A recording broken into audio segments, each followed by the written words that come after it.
a bit more about, how we check, how we perhaps minimise the opportunities for somebody to detonate a device in a very crowded space. But, as you think about that, at a concert venue, how do you completely deal with those challenges? There's no easy answers. And Professor, you mentioned it in one respect, it has all the hallmarks of Islamic State, but the recent attacks we have seen have been vehicles driven into crowds, lone shooters. In some ways, a potential nail bomb, if that's what this is incredibly crude. There's a lot of planning that goes involved with this. What can we assume from this situation in that it has the hallmarks that are quite different to previous attacks? Well, I think the thing to understand is it's like many Islamic State-related attacks and also many al-Qaeda attacks that have occurred in the Muslim world, that have occurred in Iraq and Syria and North Africa, etc. We haven't seen this method of attack used so much in Western cities, but one of the worrying thoughts is that this new method of attack for us now may become more familiar and may have to be a bigger part of what we deal with. Having said that, this is the second most serious terror attack in the UK. Of course, the number one is the 7/7 2005 London subway and transport system attack. That involved 4 young men acting pretty much autonomously with crude IED backpack devices packed with shrapnel. Of course, most IEDs are packed with nails, bolts, screws, etc., stuff on the hardware store. That's how you make them as effective as you can. And in some ways, it's actually all too easy, even for 1 or 2 individuals to do something like this. So when you sort of take that on board, you realise that, gee, there's no way of completely sealing off the threat and closing all the avenues. But we've got to see what lessons any of this has for us in terms of a pattern of future attacks in our city. All right, Greg, we appreciate your insights on what would be a busy day for yourself. Thank you. Stay with us here on this special coverage of the unfolding tragedy in Manchester. Shortly, we'll be hearing live from the Prime Minister. We'll have these updates rolling through, continuing here throughout the afternoon.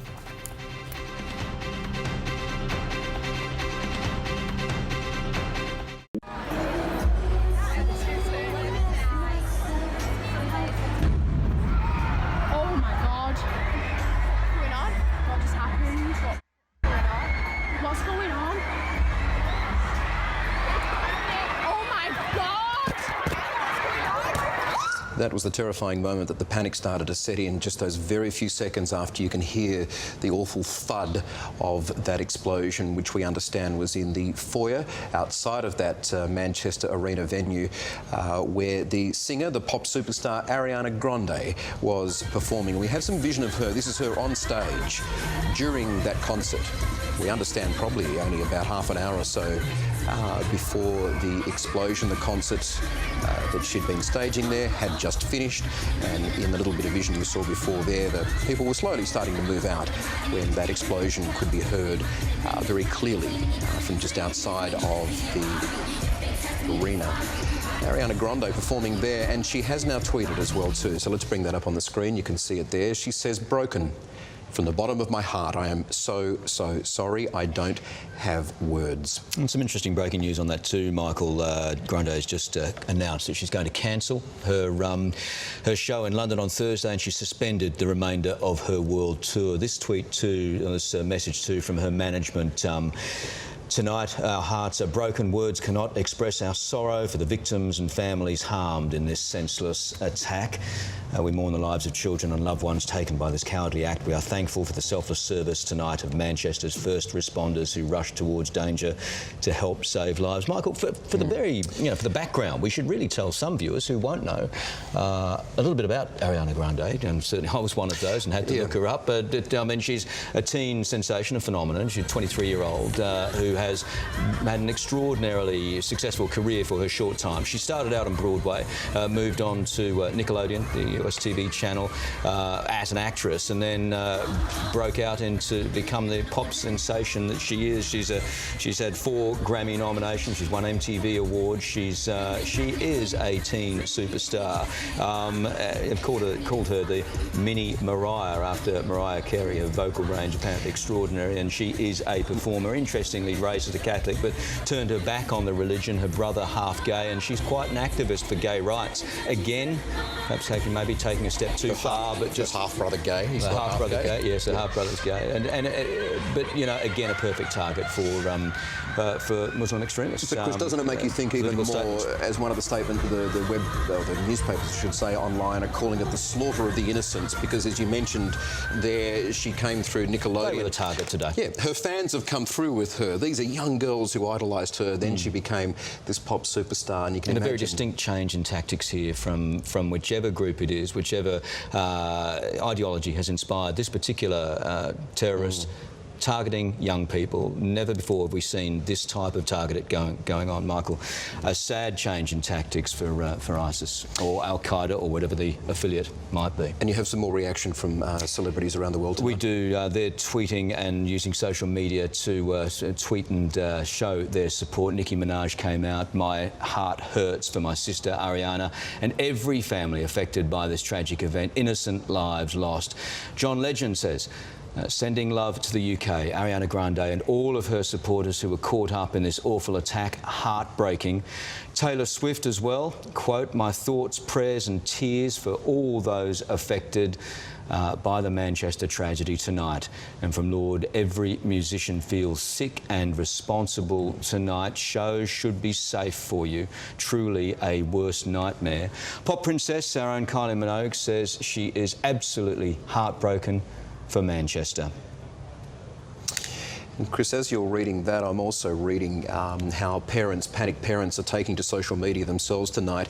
Parents of children who were at the concert or family of people who were at the concert as well, saying, has anyone seen my 6-year-old niece? We've heard earlier it being referred to as the lost children of the night, because in the panic, part of which you can see there, so many friends were separated.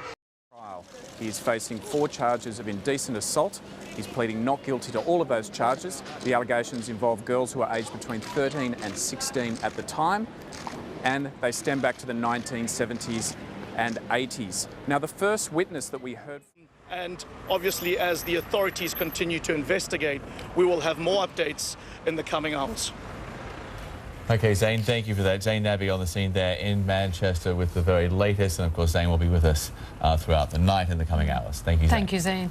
You know, he makes the point, it's numbing to be there and quite overwhelming to be there in the immediate aftermath of so much carnage and just so much distress. And you can see that quite clearly from Zane. It is obviously, we heard from Charlotte Campbell, still looking for her daughter. Yeah. There are so many parents out there right now who are trying to count for kids who went to a concert. Should have been a great night. Absolutely. We're going to take a very quick break here, but we're going to continue to follow the breaking news out of Manchester, England, of a deadly explosion at an Ariana Grande concert. We'll talk with the former FBI special agent about the investigation that is just ahead.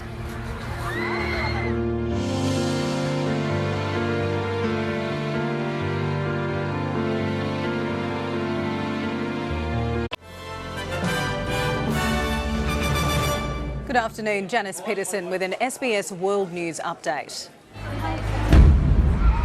Oh my God. Video has emerged that has recorded the explosion at the Ariana Grande concert in Manchester. 19 people have been killed and at least 59 injured in the suspected terror attack. We are currently treating this as a terrorist incident until we have further information. We are working closely with National Counter-Terrorism Policing Network and UK intelligence partners. This is clearly a very concerning time for everyone. Many people are still searching for loved ones after the blast rocked the foyer of the Manchester Arena. Reports from the US say a suicide bomber is suspected, but there's been no official confirmation. Prime Minister Theresa May has summoned the government's emergency Cobra committee. I'll be back with more updates right throughout the day and a full wrap tonight at 6:30. But right now, we'll return to rolling coverage from the BBC.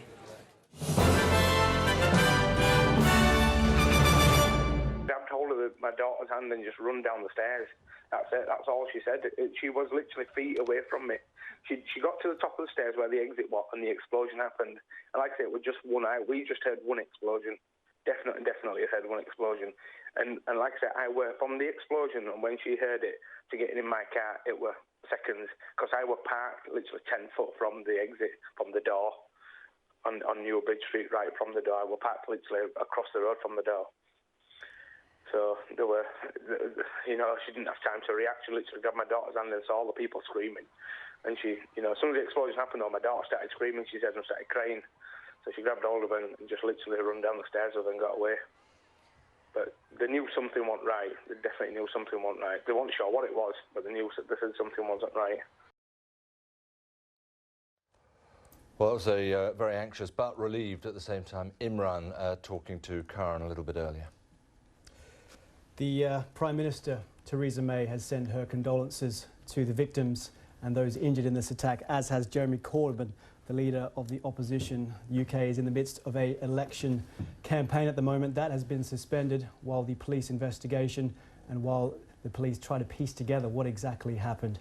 For all the latest, and to give you a sense of the evening's events and into the morning, here's Greg Dawson. A pop concert filled with young people